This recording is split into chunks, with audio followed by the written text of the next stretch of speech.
Good afternoon, this is Sarah, your healthy carnivore in the UK, back in my little red car in my parking space at work.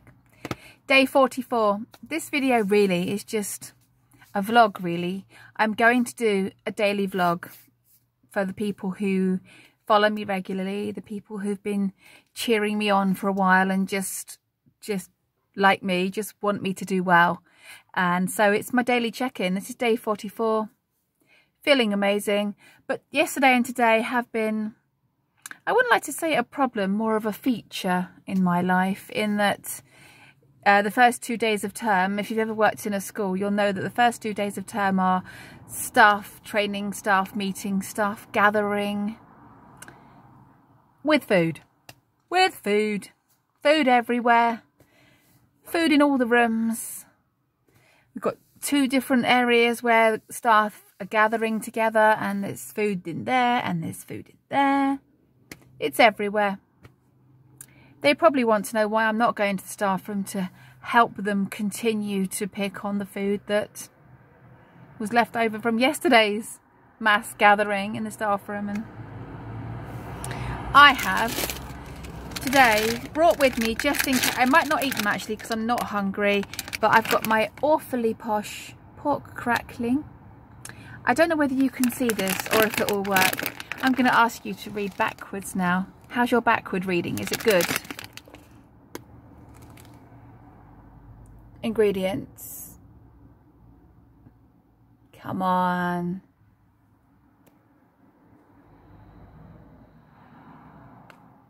Nope.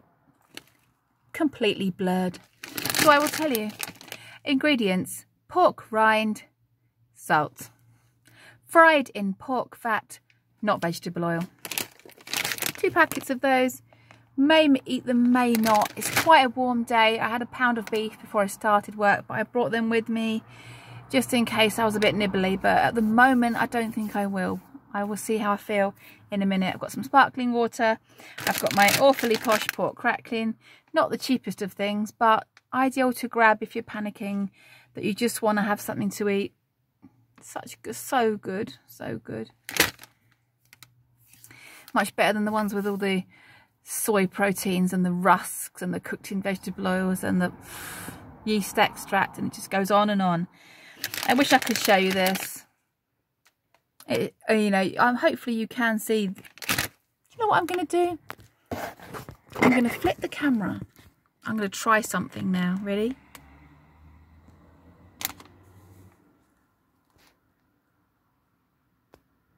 Nope.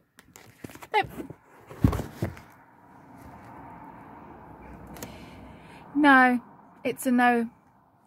You just have to take my word for it. They are clean.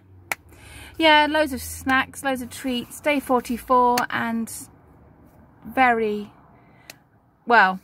If I can write, I think we need practice, don't we?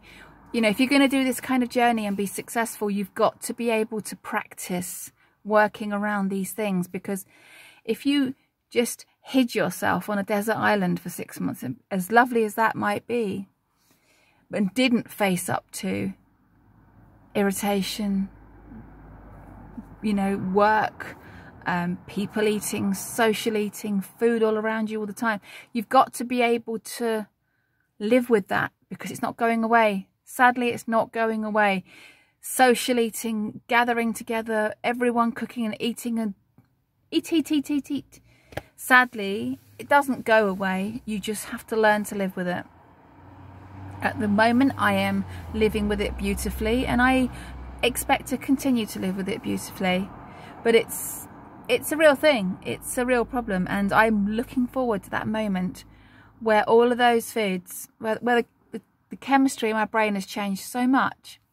And I expect that to happen somewhere between 6 and 12 months, where I can look at those things and they literally, it's no effort to say no. I mean, it wasn't a massive effort, but you know what I mean? The longer you're in this, the easier and less effort is required. At the moment, you know, I'm obviously 100% sure I'm not going to eat them, but they still look nice. They still look nice.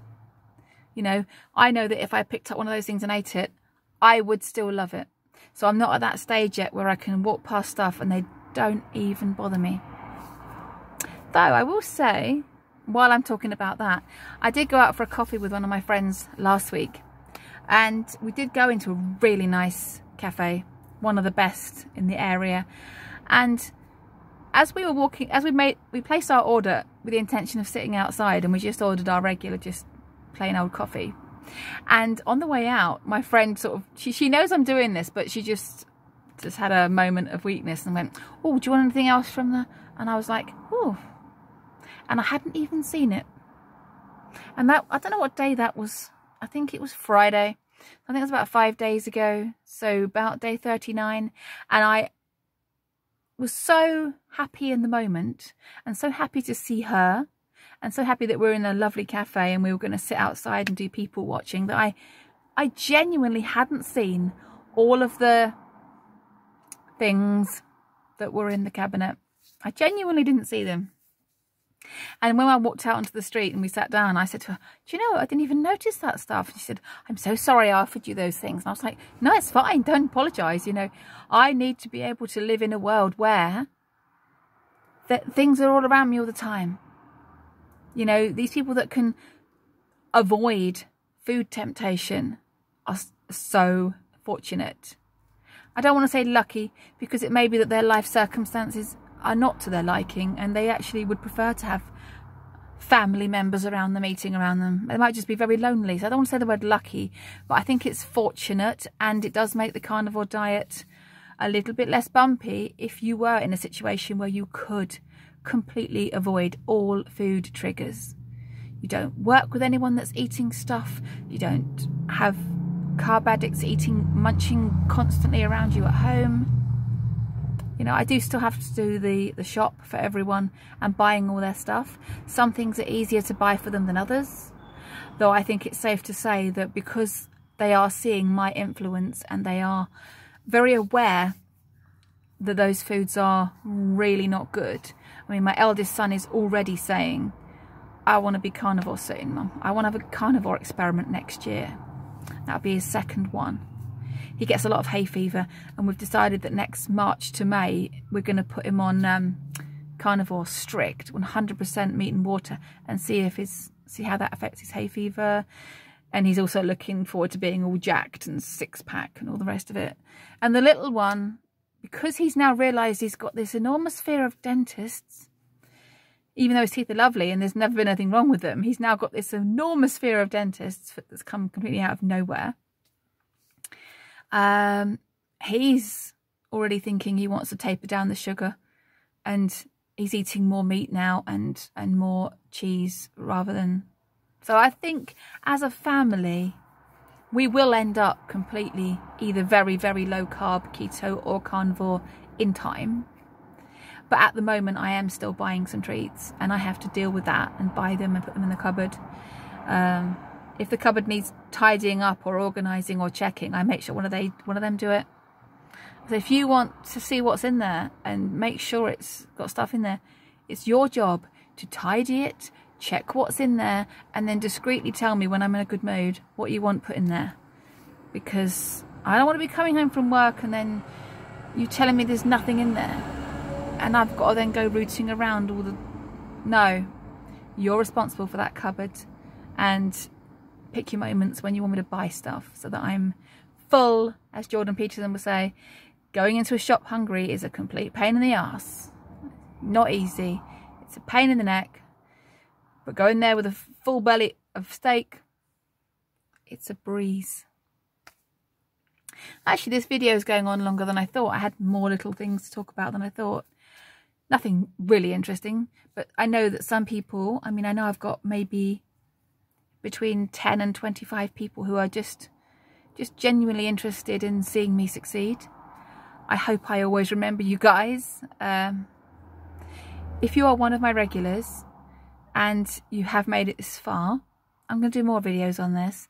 Can you pop in underneath that you're, you know, and if your handle doesn't explain your first name, are you happy to put your first name in there? I don't think anyone's really going to watch this. The view rate on this will probably get to about 25-30 people. So it's not like a lot of people are going to see it. But if you can put your first name in there, so that I know who you are, so that when this channel is successful, which it's going to be at some point, isn't it? I think that's the reason some people are still watching me, because they can tell that at some point this channel is going to be successful. Whether it's this year, next year, the year after, at some it's gonna happen. I will get that 12 months.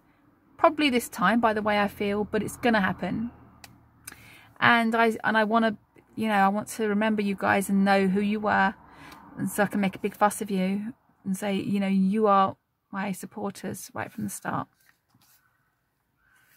And you're the people I keep doing this for. I do it for myself too, but it is nice to have accountability. You know, there are no carb addiction clubs you can go to. There's no carnivore weight loss groups. You know, how lovely would it be if every town and village had a support group, a carnivore based support group, and everyone brings their meat and you fire up a barbecue and you all get together once a week and talk about your non-scale victories and eat your meat. Oh, it's never going to happen. Not for a long, long time. It's a lovely dream. Things are trickling through though. I am seeing more comments now about, you know, I see more comments about people saying that random people in their family are mentioning it, becoming curious about it, or at least heard of it. You know, yesterday when someone in the staff room said to me that are you doing the carnivore diet, and my husband mentioned that, I just thought, wow, where did you get that from? Because it wasn't me, because I'm not talking about it. I'm not going to set off my weirdo flag just yet. So that was, yeah, that was quite nice.